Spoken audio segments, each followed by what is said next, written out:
कृष्ण जन्माष्टमी व्रत कथा।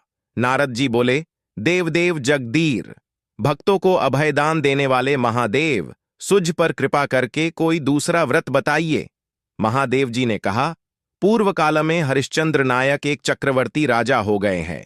उन पर संतुष्ट होकर ब्रह्मा जी ने उन्हें एक सुंदर पुरी प्रदान की, जो समस्त कामनाओं को पूर्ण करने वाली थी।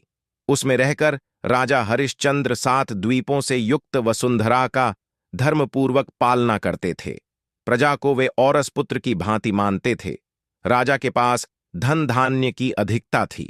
उन्हें नाती पोतों की भी कमी न थी। अपने उत्तम राज्य का पालन करते हुए राजा को एक दिन बड़ा विस्मय हुआ। वे सोचने लगे, आज के पहले कभी किसी को ऐसा राज्य नहीं मिला था। मेरे सिवा दूसरे मनुष्यों ने ऐसे विमान पर सवारी नहीं की होगी। यह मेरे किस कर्म का फल है जिससे मैं देवराज इंद्र के समान सुखी हूं। राजाओं में श्रेष्ठ हरिश्चंद्र इस प्रकार सोच विचार कर अपने उत्तम विमान पर आए हुए आकाश मार्ग से जाते समय पर्वतों में श्रेष्ठ मेरु पर उनकी दृष्टि पड़ी। उस श्रेष्ठ शैल पर जन योग परायण महर्षि सनकुमार दिखाई पड़े, जो सुवर्णमयी शिला के ऊपर विराजमान थे। उन्हें देखकर राजा अपना विस्मय पूछने के लिए उतर पड़े। उन्होंने पास जा हर्ष में भरकर मुनि के चरणों में मस्तक झुकाया। महर्षि ने भी राजा का अभिनंदन किया। फिर सुखपूर्वक बैठकर राजा ने मुनिश्रेष्ठ सनत कुमार जी से पूछा, भगवन, मुझे जो यह संपत्ति प्राप्त हुई है, मानवलोक में प्रायः दुर्लभ है। ऐसी संपत्ति किस कर्म से प्राप्त होती है? मैं पूर्व जन्म में कौन था? ये सब बातें यथार्थ रूप से बतलाइए। सनत कुमार जी बोले, राजन, सुनो। तुम पूर्व जन्म में सत्यवादी, पवित्र एवं उत्तम वैश्य थे।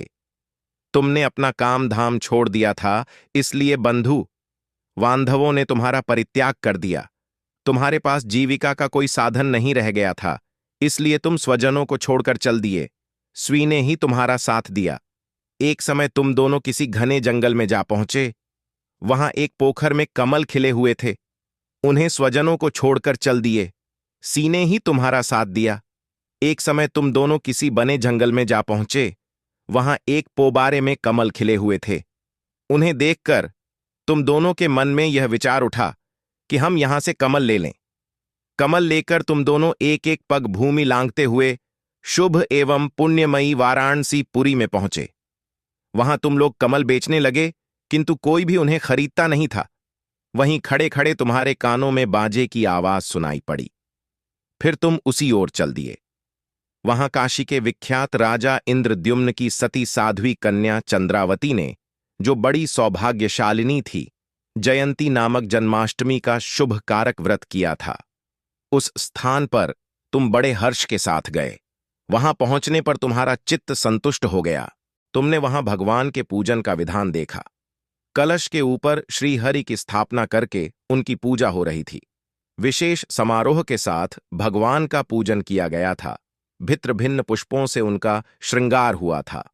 भगवान की भक्ति के वशीभूत हो तुमने भी अपनी पत्री के साथ कमल के फूलों से वहां श्रीहरि का पूजन किया तथा पूजा से बचे हुए फूलों को उनके समीप ही बिखेर दिया।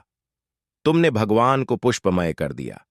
इससे उस कन्या को बड़ा संतोष हुआ। वह स्वयं तुम्हें धन देने लगी, किंतु तुमने नहीं लिया।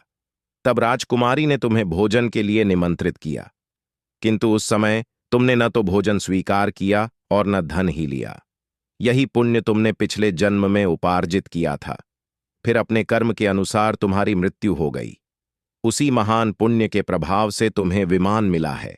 राजन, पूर्व जन्म में जो तुम्हारे द्वारा वह पुण्य हुआ था, उसी का फल इस समय तुम भोग रहे हो। आयुषी त्यागी लेखक के बारे में।